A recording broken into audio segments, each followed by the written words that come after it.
Provavelmente, muitos já ouviram mencionar um homem simples que teve a honra de presenciar os feitos extraordinários do Deus de Israel. Hoje, a história de sua jornada será compartilhada, repleta de desafios, milagres e da constante presença do Altíssimo. A narrativa inicia em Tisbe, uma pequena cidade frequentemente esquecida. Ele nasceu em um período turbulento, onde a verdadeira adoração a Deus era ofuscada por práticas estranhas e idolatrias. Seus pais, pessoas humildes, foram os responsáveis por transmitir os fundamentos da fé e a importância de confiar no Deus dos antepassados. Em meio à rotina da infância, algo extraordinário começou a se desenrolar. Deus estava preparando-o para um propósito maior. Ao contemplar os campos de Tisbe, sentia uma conexão profunda com o Criador. Ele foi guiado a cultivar uma fé inabalável, compreendendo que seu chamado estava intimamente ligado à restauração da verdadeira adoração em Israel. Tisbe, embora uma cidade modesta, estava envolta em uma inquietação devido à situação espiritual do povo. O reinado de Acabe e Jezabel era marcado por tumultos, introduzindo a idolatria e desviando a nação do caminho do Senhor. A influência maligna de Jezabel se espalhava como uma sombra, levando muitos à adoração de deuses falsos. Diante dessa decadência espiritual, seu coração ardia com uma paixão divina. Foi nesse contexto que Deus começou a despertar nele a consciência profética diante da idolatria que se infiltrava em Tisbe e em todo Israel. Seu chamado como profeta começou a se firmar. Suas convicções se fortaleceram pela visão clara da necessidade de restauração espiritual em meio à apostasia que se alastrava. Enquanto muitos se curvavam diante dos ídolos, sua fé foi moldada e a chama da verdade ardia intensamente em seu ser. Ele estava prestes a enfrentar o desafio de confrontar a idolatria e proclamar a soberania do Deus verdadeiro em uma terra que havia se desviado do caminho correto. Uma voz silenciosa, mas poderosa, ecoava em seu coração, apontando para um propósito que transcenderia as fronteiras de sua cidade. Sua história é um lembrete de que Deus frequentemente escolhe aqueles que o mundo considera simples e insignificantes para realizar feitos extraordinários. Em uma noite tranquila, enquanto observava as estrelas, ouviu a voz de Deus chamando-o para ser um mensageiro, um profeta em uma nação que se afastava da verdade. Esses momentos moldaram seu caráter e prepararam seu coração para os grandes desafios que viriam. Assim, desde cedo, ficou claro que sua vida não seria comum. Ele havia sido escolhido para ser um instrumento nas mãos do Altíssimo. A partir desse ponto, a história tomaria um rumo inesperado. Em um momento crucial, diante do caos espiritual e moral de Israel, sentiu a urgência de um pronunciamento profético. Corajosamente, dirigiu-se ao palácio de Acabe, desafiando-o diante de sua corte e do povo, proclamando: Assim diz o Senhor, o Deus de Israel: não haverá chuva nem orvalho nos próximos anos, exceto pela minha palavra. Essa foi uma declaração audaciosa, uma demonstração da soberania do Senhor sobre os elementos da natureza. Sabia que por meio da seca iminente, Deus se revelaria majestoso diante de todos. A palavra profética ecoou pela terra e o céu se fechou, recusando-se a derramar suas bênçãos. A seca começou a se instalar, transformando a terra, que antes florescia, em um lugar árido. Ao pronunciar aquelas palavras diante de Acabe, não se tratava apenas da seca, mas de uma batalha entre o Deus vivo e os ídolos que dominavam a nação. O confronto não se limitou ao rei, mas abrangeu a esfera espiritual, convocando Israel a reconsiderar sua lealdade ao Senhor Enquanto a nação enfrentava a escassez, Deus proveu para o profeta. Após deixar o palácio de Acabe, ele seguiu o comando do Senhor, retirando-se para junto ao riacho de Querite. Ali, experimentou a maravilhosa provisão divina. Corvos traziam pão e carne diariamente, um vívido testemunho do cuidado de Deus, que usava criaturas aparentemente impuras para alimentar seu servo durante os dias difíceis da seca. Enquanto a nação sofria as consequências de sua rebelião espiritual, o profeta experimentou a fidelidade inabalável do Senhor, que supria todas as suas necessidades, naquele lugar de isolamento e dependência divina. Durante essa época de seca, o Senhor guiou-o a Sarepta, uma cidade não israelita, onde um milagre divino estava prestes a acontecer. Ao chegar, encontrou uma viúva colhendo gravetos, refletindo a realidade de escassez e fome da região. Deus revelou-lhe que essa mulher seria um instrumento de sua provisão e um notável exemplo de fé na adversidade. Aproximou-se dela, guiado pelo Espírito, e pediu um pouco d'água e um pedaço de pão. Sua resposta revelou a extensão da calamidade. A viúva explicou que possuía apenas um punhado de farinha e um pouco de azeite, planejando preparar uma última refeição para ela e seu filho, antes de enfrentarem a inevitável fome. Diante da escassez, a mulher demonstrou uma fé notável. Sem hesitar, apesar de suas próprias necessidades, aceitou o desafio de compartilhar o pouco que tinha com o profeta de Israel. Inspirado pelo Senhor, ele proferiu palavras de esperança. Não tenha medo, vá-te e faça o que planejou. Mas primeiro faça-me um pequeno bolo e traga-me, pois assim diz o Senhor: a farinha na vasilha não se esgotará, e o azeite na botija não faltará, até o dia em que o Senhor enviar chuva sobre a terra. Guiada por uma fé incomum, a viúva fez conforme as palavras do profeta, e, para a glória de Deus, a farinha e o azeite não se esgotaram, cumprindo a promessa divina durante a severa seca. Assim, a casa da viúva de Sarepta tornou-se um local de provisão milagrosa, onde a presença constante do Senhor se manifestava. O filho da viúva, inicialmente marcado pela fragilidade e pela escassez, começou a experimentar uma transformação. Seu semblante, antes pálido pela fome, agora refletia a vitalidade restaurada pela bondade do Senhor. Este período foi um testemunho contínuo da misericórdia divina, que não só alimentava seus corpos, mas também nutria suas almas famintas. Entretanto, a vida é permeada por desafios, e um dia a tragédia bateu à porta. O filho da viúva adoeceu gravemente e, finalmente, não respirou mais. Diante dessa situação dolorosa, a viúva, que já havia experimentado a provisão milagrosa do Senhor, foi até o profeta com um coração quebrantado. Guiado pelo Espírito de Deus, ele subiu ao quarto onde o menino jazia sem vida, colocou-se diante dele e, em uma fervorosa oração, clamou ao Deus da vida, pedindo que sua misericórdia se manifestasse mais uma vez e que trouxesse o jovem de volta à vida. Eis que, diante dos olhos incrédulos da viúva, o milagre da ressurreição ocorreu. O menino, que estava morto, reviveu.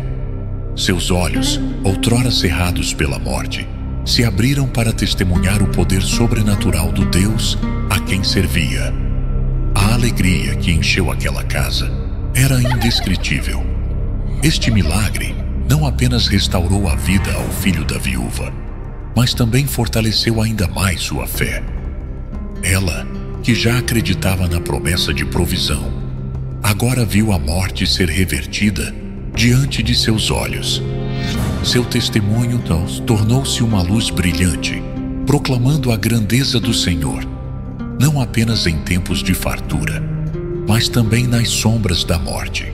A casa da viúva de Sarepta que já havia sido um local de provisão milagrosa, transformou-se agora em um santuário de louvor e gratidão, onde a fé foi confirmada e fortalecida através do extraordinário milagre da ressurreição.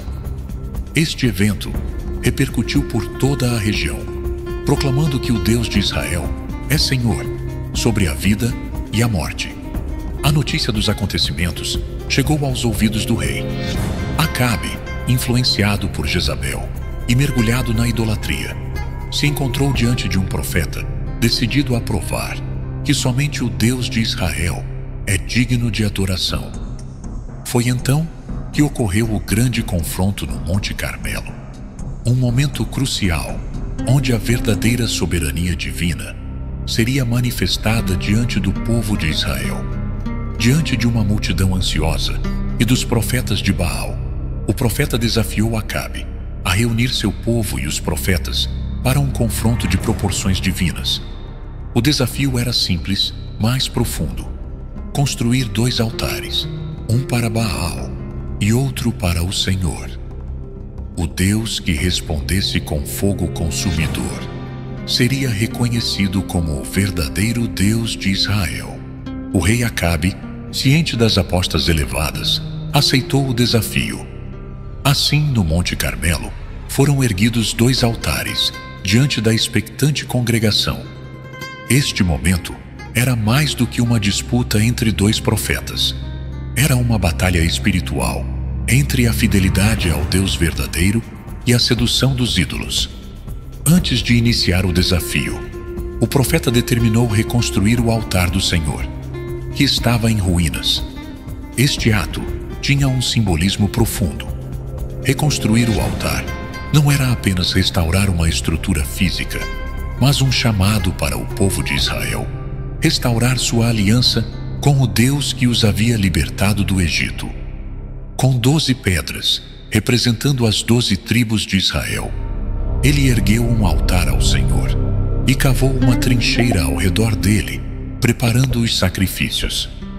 Este ato não apenas indicava sua confiança na resposta divina, mas também chamava o povo de volta à aliança que seus antepassados haviam estabelecido com Deus.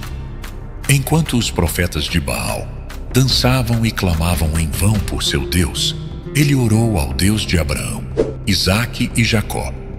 Sua oração foi uma invocação poderosa, pedindo que o Deus que responde pelo fogo manifestasse sua glória naquele momento.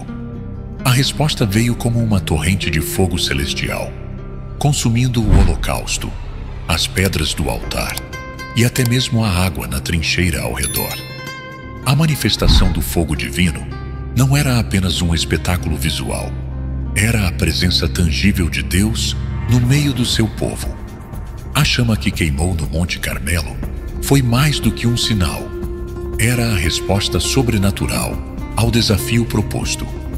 O povo de Israel, vendo este espetáculo sobrenatural, prostrou-se em adoração, reconhecendo que o Senhor é Deus. O temor do Senhor tomou conta da multidão, e a idolatria que antes os envolvia começou a dissipar-se. A vitória sobre os profetas de Baal não foi apenas uma derrota física, foi um desmascaramento espiritual. Todos viram a incapacidade dos ídolos de Baal em responder, enquanto o Deus de Israel se manifestava em todo o seu esplendor. O profeta conduziu os profetas de Baal ao ribeiro de Quizon, onde foram julgados e derrotados. Este evento no Monte Carmelo foi mais do que uma demonstração de poder. Foi um chamado para Israel retornar ao Deus verdadeiro. A nação, vendo a inequívoca resposta divina, estava agora diante de uma escolha: voltar à aliança com o Senhor ou persistir no caminho da idolatria e apostasia. A manifestação do poder divino no Monte Carmelo marcou uma virada na história de Israel, iniciando uma jornada de restauração espiritual e retorno à verdadeira adoração. A vitória naquele dia não foi apenas do profeta, mas uma confirmação do poder divino que reside na aliança com o povo escolhido. Após o impactante confronto no Monte Carmelo, a perseguição de Jezabel se intensificou, tornando-se um capítulo desafiador na jornada do profeta. A rainha, inconformada com a derrota de Baal, lançou sua fúria contra ele, desencadeando uma série de eventos marcados pela opressão e ameaças. Jezabel, uma figura poderosa e influente, não tolerou a humilhação pública dos profetas de Baal. Sua determinação em silenciar a voz profética aumentou, levando o profeta a buscar refúgio em uma caverna. Esse período de reclusão foi marcado por uma mistura de emoções, desde a exaustão física até questionamentos sobre o propósito divino. A caverna tornou-se um símbolo não apenas de isolamento físico, mas também de busca por respostas diante da intensidade da perseguição. Na solidão da caverna, o profeta teve um encontro divino extraordinário. Deus, em sua misericórdia, não apenas ouviu seu desabafo, mas revelou-se de maneiras surpreendentes. Elementos naturais como vento, terremoto e fogo foram usados para transmitir mensagens simbólicas, reiterando a soberania divina sobre todas as circunstâncias. Após essas manifestações poderosas, uma voz calma se fez presente. Deus não estava no vento impetuoso, no terremoto ou no fogo, mas em uma suave brisa.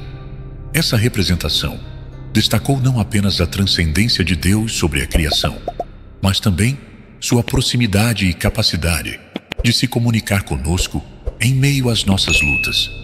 É necessário confessar que essa fase da vida do profeta não foi fácil. Certa vez, enquanto lamentava sob um zimbro, um toque divino veio sobre ele. Um anjo do Senhor apareceu, oferecendo pão e água, fortalecendo-o para a jornada à frente.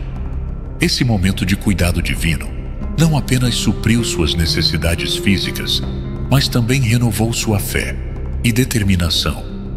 Sob o zimbro, aprendeu que o cuidado de Deus vai além das vitórias públicas.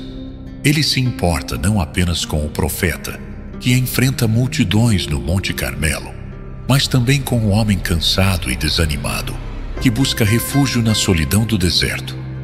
O episódio sob o zimbro é uma narrativa de redenção pessoal, um lembrete de que mesmo nos momentos mais sombrios, a providência divina é uma constante.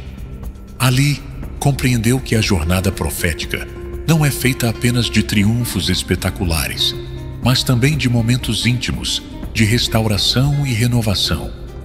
O zimbro, antes símbolo de desespero, tornou-se um altar de encontro com o Deus que cuida do profeta cansado.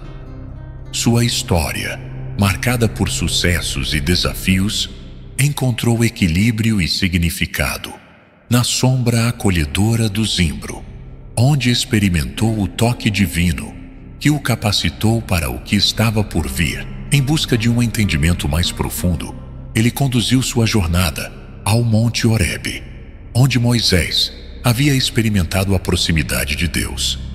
Ali, em meio à imponência das montanhas, buscou um encontro divino que tentasse explicar o que estava acontecendo com a humanidade e o povo de Israel. No silêncio majestoso do Monte Horebe, uma presença divina o envolveu. Uma brisa suave, não no vento, mas na voz do Eterno, sussurrava palavras que penetravam seu ser. Nesse encontro transcendental, Deus revelou que, apesar das aparências, um remanescente fiel permanecia em Israel, uma comunidade de corações devotos que não se haviam dobrado à idolatria reinante. Essa revelação trouxe consolo e renovou sua esperança de que, mesmo em meio à apostasia, Deus preservava os que o buscavam de coração sincero. O Monte Horebe tornou-se um marco em sua jornada, onde a visão transcendia os sentidos físicos. Ele foi equipado não apenas com o conhecimento do futuro, mas com a certeza de que Deus estava no controle, mesmo quando os eventos pareciam fora de rumo. Embora Jezabel tenha buscado sua destruição, a perseguição não ditou seu destino. A caverna, o zimbro e o Monte Horebe tornaram-se lugares de encontro com o divino, proporcionando não apenas a superação da perseguição imediata, mas também a renovação do propósito divino em sua jornada. Essa fase sombria, marcada pela perseguição, preparou o terreno para eventos significativos que moldariam ainda mais a narrativa de sua vida. Assim, ele precisava se preparar e também preparar as gerações futuras. Após o Monte Horebe, foi orientado pelo Senhor a realizar algumas unções que desempenhariam um papel crucial na história do povo de Israel. No contexto bíblico, a unção é um ato significativo de consagração e investidura divina. O primeiro a ser ungido foi Hazael como rei da Síria. Essa escolha divina carregava um propósito profundo, um desdobramento nos planos de Deus que transcendia fronteiras políticas. A unção de Hazael simbolizava a soberania divina sobre nações. Em Israel, ele ungiu Jeú como rei, um ponto de virada crucial. A revolta contra a opressão de Acabe e Jezabel era iminente. Jeú personificava a resposta divina à corrupção reinante, e sua unção era o sinal de que Deus estava intervindo para restaurar a justiça e a fidelidade. De igual modo, ele também precisava realizar a transição profética, e pensando nisso, foi orientado a ungir Eliseu como seu sucessor, um ato de passagem de tocha, confiando a ele não apenas o manto profético, mas a responsabilidade de liderar Israel espiritualmente. Eliseu, dedicado e fiel, estava pronto para continuar a obra, sob orientação divina. Essas unções não eram simples eventos cerimoniais, eram atos profundos do design divino. Hazael, Jeú e Eliseu eram peças estratégicas no plano de Deus para restaurar a fé e a retidão. Refletindo sobre a continuidade da missão divina, compreendeu que o propósito de Deus transcende gerações. Sua obra estava sendo tecida ao longo do tempo, e cada escolha era um fio precioso nesse bordado divino. Com sucessores unidos por uma unção divina, o chamado à fidelidade persistia. Hazael, Jeú e Eliseu representavam a diversidade dos planos de Deus. Israel e as nações vizinhas seriam impactados por líderes escolhidos por Deus para momentos específicos. A história do povo de Deus se assemelhava a um jogo de xadrez, onde cada figura, cada unção, tinha um papel único na execução do desígnio divino. Essa fase da jornada não era apenas sobre passar a tocha, mas sobre iluminar caminhos para as futuras gerações. A unção de sucessores não marcava o fim, mas o início de uma nova etapa na história de Israel e na execução do plano divino na terra. Nesse contexto, um episódio marcante ocorreu, envolvendo a ganância do rei e a tragédia que se desenrolou na vida de Nabote. O rei Acabe, governante de Israel, expressou o desejo por uma vinha que pertencia a Nabote, um israelita comum. Aquela vinha, estrategicamente ao lado do palácio, atraía a cobiça do rei. Acabe decidiu então abordar Nabote com uma proposta de compra ou troca. Contudo, Nabote, consciente do valor de sua herança familiar, recusou-se a vender o que lhe pertencia por direito. Essa recusa abalou Acabe profundamente, mergulhando-o em um estado de descontentamento e tristeza. Diante desse cenário, surgia Jezabel, a astuta rainha e esposa de Acabe. Movida pela ambição e desprovida de escrúpulos, ela elaborou um plano cruel para satisfazer o desejo do rei. Jezabel, usando a autoridade de Acabe, forjou cartas para convocar uma assembleia falsa. Nessa trama, Nabote foi injustamente acusado de blasfêmia e condenado à morte por apedrejamento. O grito de justiça foi sufocado pela trama maquiavélica de Jezabel. que, sem remorso, tomou a vinha para Acabe. A tomada injusta da vinha de Nabote foi o catalisador para uma profecia com consequências catastróficas para a casa de Acabe. Então, o profeta foi instruído por Deus a confrontar Acabe na vinha usurpada, proclamando as palavras divinas: o sangue inocente derramado de Nabote e a cobiça desmedida não passariam impunes. Ele profetizou que os cães lamberiam o sangue de Acabe, onde lamberam o sangue de Nabote, anunciando a queda da casa de Acabe e a desgraça que se abateria sobre ele. Surpreendentemente, uma reviravolta ocorreu. Ao ouvir a profecia, Acabe demonstrou um arrependimento genuíno. Rasgou suas vestes, jejuou e andou humildemente diante do Senhor. A resposta de Acabe contrastava com suas ações anteriores. O coração do rei, antes endurecido, agora se rendia diante do Deus que ele havia desafiado. A resposta de Deus à humildade de Acabe foi notável. A mensagem divina foi modificada, mostrando que, devido ao aparente arrependimento, a calamidade anunciada não ocorreria durante o reinado de Acabe.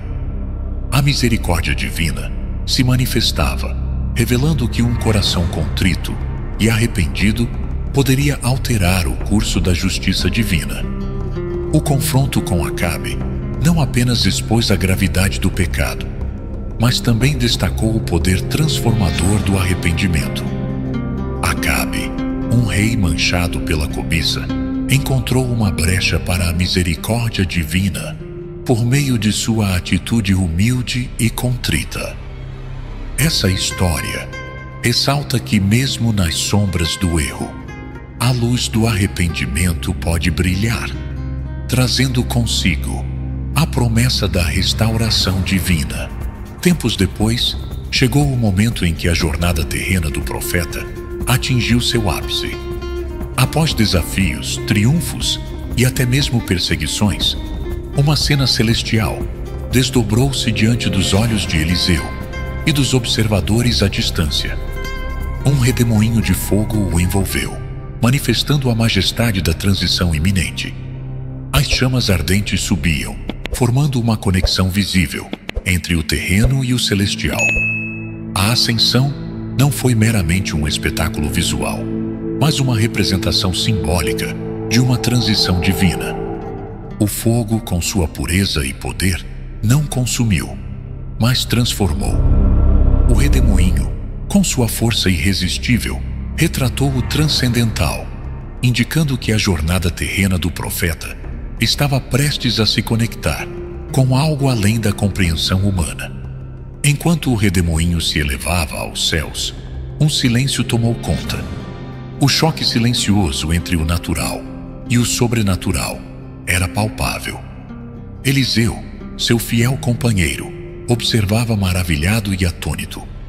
O silêncio pós-ascensão ecoava a magnitude do evento, deixando uma marca indelével em todos que testemunharam aquele momento sagrado. Ao vê-lo desaparecer nos céus, Eliseu exclamou: meu pai, os carros e cavaleiros de Israel." Sua expressão misturava admiração, respeito e uma compreensão mais profunda da dimensão espiritual que envolvia aquele acontecimento.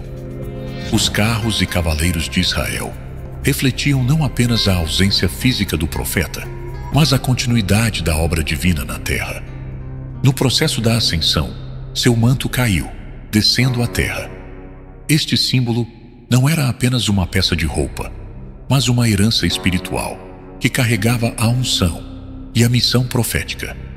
Eliseu, percebendo a importância do manto, o recolheu, marcando o início de sua jornada como o sucessor designado por Deus para dar continuidade à obra iniciada. A ascensão não significou o fim, mas uma transformação. Foi a transição do visível para o invisível, do terreno para o celestial. Essa experiência singular reforçou a realidade do divino sobre o natural e enfatizou que a história de Deus com seu povo não é limitada ao espaço e ao tempo terrenos. A ascensão do profeta tornou-se parte integrante da narrativa bíblica, destacando que os planos divinos transcendem a vida terrena. Com sua ascensão, a responsabilidade de dar continuidade à obra profética recaiu sobre os ombros de Eliseu, agora diante da monumental tarefa de liderar e guiar o povo de Deus. Sua aceitação desse chamado não apenas demonstrou sua devoção, mas sinalizou o início de uma nova era. Eliseu, com a herança espiritual que agora possuía, enfrentaria desafios significativos, como a pressão de manter o padrão estabelecido, a resistência dos que duvidavam de sua capacidade e inevitáveis comparações com seu antecessor. No entanto, a unção recebida era suficiente para capacitá-lo a enfrentar esses desafios com confiança. Quanto ao rei Acabe, é importante mencionar que durante a batalha de Ramote-Gileade, apesar das advertências, ele tentou enganar o Senhor, escondendo-se disfarçado. Contudo, uma flecha perdida encontrou seu alvo, ferindo-o mortalmente. Acabe viu o cumprimento das palavras proféticas. Seu sangue manchou a carruagem, e em Jezreel, os cães cumpriram sua parte na execução do juízo divino. Após a morte de Acabe em batalha, sua esposa Jezabel continuou desafiando a Deus e perpetuando a idolatria. Mas a punição divina estava próxima. Jeú, ao qual foi confiada a missão de executar o juízo divino sobre o restante da casa de Acabe, conduziu uma série de eventos que culminaram na queda de Jezabel. Ao chegar a Jezreel, Jezabel se maquiou e, sabendo da chegada de Jeú, o confrontou da janela. Jeú denunciou sua conduta ímpia e, mesmo zombando dele, o destino de Jezabel estava selado. Jeú ordenou que a lançassem pela janela. Jezabel caiu, e seu sangue respingou nos muros e nos cavalos, cumprindo assim a profecia. Após a execução de Jezabel, Jeú dirigiu-se à cidade de Samaria, onde os restantes descendentes de Acabe foram eliminados brutalmente. O juízo divino sobre a casa de Acabe estava completo. Assim, a jornada terrena do profeta chegou ao fim, mas o impacto de sua ascensão reverbera através das páginas da história bíblica, lembrando a todos que a conexão entre Deus e seu povo vai além das limitações da existência terrena. O redemoinho de fogo tornou-se não apenas o veículo celestial, mas o símbolo de uma transição eterna e transcendental. Esperamos que tenham apreciado a narrativa. Lembrem-se de se inscrever no canal e ativar as notificações para continuar acompanhando os conteúdos. Abraços e que Deus esteja com todos.